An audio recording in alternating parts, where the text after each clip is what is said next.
I'll say that with all due deference to the many rabbis who are here, who are also the rabbis of Capitol Hill and the rabbis of the Jewish people, and all rabbis who are learning and teaching. And so it's my honor to give us just a couple moments of Torah as we stand here while we wait for the next member of Congress to come, Rabbi Levi Shemtov, the Director of American Friends of Lubavitch. Rabbi.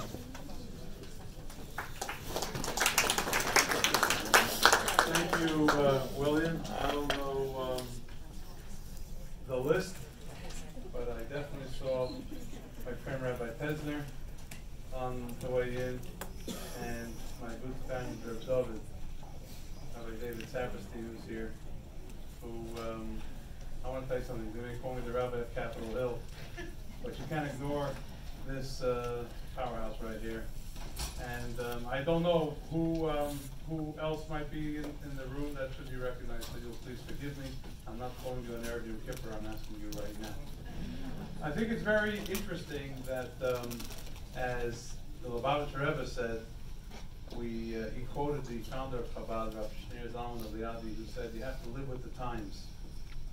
Saying that you have to live with the times doesn't sound like an appropriate expression from a Hasidic rabbi who wants to maintain traditions.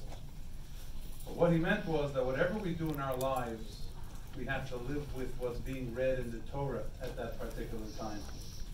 And what we read in the Torah is Parshas Vayakhel, talking about how Moses gathered all the Jewish people together and gave over to them the law that he had heard from God.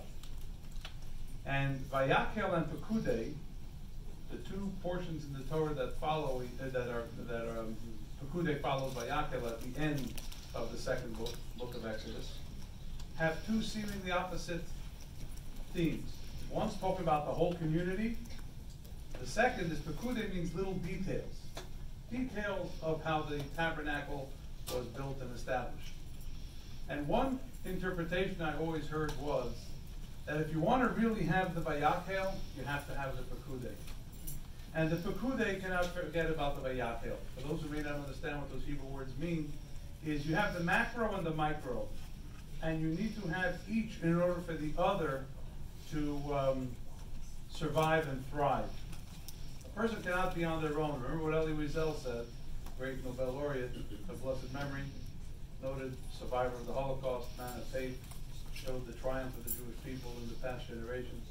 And he always said that the most important thing is to make sure that a Jew is not alone.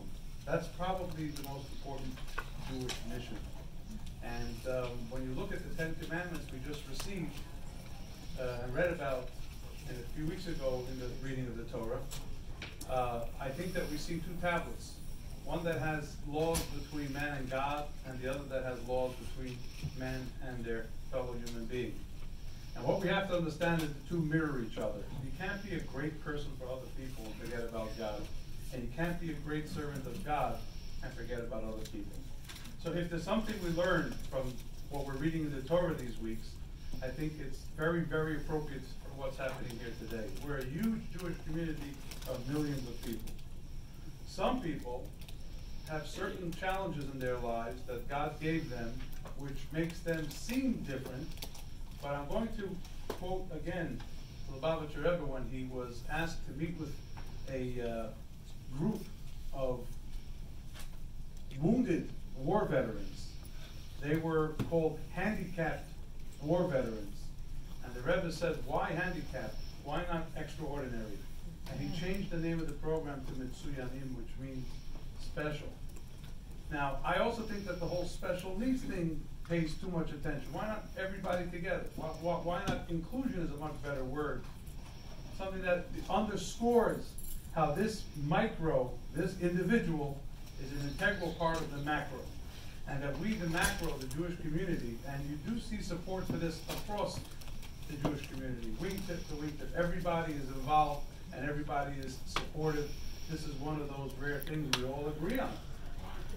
And that is because every individual who has unique challenges, instead of special needs, I think unique challenges might be a better word to say, has to know that the macro, all 5.5 million of us in America, all 14 million of us around the world, we all care for this individual and what they need. So I think that I'm going to shock William and end early, but because I sometimes run over my allotted time. But I just wanted to say everybody here is very busy. This is a collective few hundred hours, maybe 1,000 hours, if not more, have been spent today by this group in making sure that people understand that every human being is a child of our Creator and has that godly spark, that micro, for which the macro is responsible to see that everything is done in order to nurture it. So that's about all I want to say today. William, every year this gets bigger and bigger and bigger. Next year, if we're not in Israel, Shana Baba Yerushalayim, but if we're not, the caucus room. All right.